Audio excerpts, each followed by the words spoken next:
For many be called, but few chosen. May the words of my mouth and the meditation of my heart be always acceptable in thy sight, O Lord, my strength and my Redeemer. Amen. The lessons in the gospel that we hear and read each Sunday, they're very much like onions or artichokes. You can peel back the outer layers, and you will reveal new layers with new insights and new messages. Now, today's gospel, since it's a parable, follows very much the onion model. I thought about bringing an onion in, but I didn't think that might work. Layer number one. On the surface, this is a story about money. More specifically, about the fairness of the payment of money.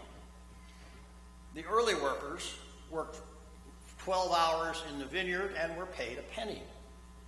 But workers who worked an hour at the end of the day were also paid a penny. Now, naturally, the laborers who worked all day in the hot sun seemed to have a valid grievance for their equal pay. They should be rewarded more. And that's true in the world that we live in today. People who work more feel they should be paid more. We even have a term for it, what happens in today's parable. It's called income inequality. Bernie Sanders would love today's gospel if he ever chose to read it.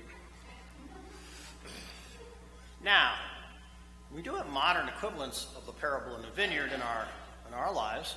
We hear advertisements for cable services or cell phone services or internet services, and they're offered at very low rates, but only for new subscribers. Loyal customers and faithful bill payers over the years cannot get this low rate, and sometimes they think this is unfair. But today's parable offers two logical responses for both claims of unfairness. First, in both the biblical and the modern cases, we get what we are promised. The laborers were promised a penny for their labor. Didst thou not agree with me for a penny?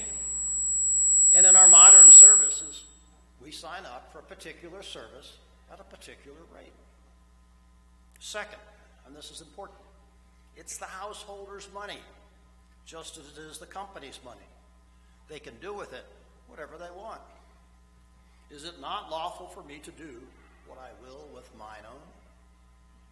If they wish to be overly generous with a late arriving laborer or overly generous with a new subscriber, they can, because it's their business and it's their money. Layer number two. This gospel is not just about money.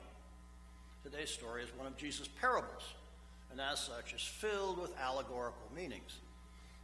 In allegories, one particular item has an equal item that means something a little bit different. The vineyard, for example, is the church. The marketplace is the world. The householder is God. The goodman is Jesus. And the laborers are the faithful people. So we are all here this morning seeking as laborers, as faithful people, seeking to come into God's church, his vineyard. Like those in the parable, all of us come into the church at different hours. Like many of you, I was a cradle Anglican, and we came into the church at the first hours or the first days of our lives. But we all know people who've come into the church as adults at the 6th hour. And some of those who may have been recently baptized have just come into the church and are quite new to the vineyard. The same is true with members of the clergy. Some members of the clergy come into the vineyard at the 3rd hour, like Bishop Chad, who knew as a teenager that he wanted to be a priest. Others come into the vineyard in the 6th hour, like our former curate, Father Matt Harlow, who left a career in computer science to answer the call to the priesthood. And others of us come into the vineyard in the 9th hour, like your humble deacon, who completed a long and wandering career in education before answering the call to the diaconate. But with both laity and clergy, once in the vineyard, we all try to labor faithfully. We are all grateful to be here, and we don't worry about when each of us got here.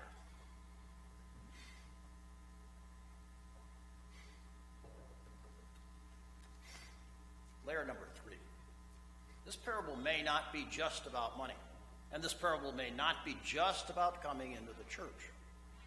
This parable can be seen as a plan, a blueprint for salvation.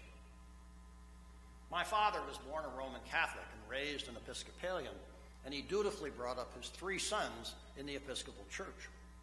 But as he grew older, he fell away from his faith.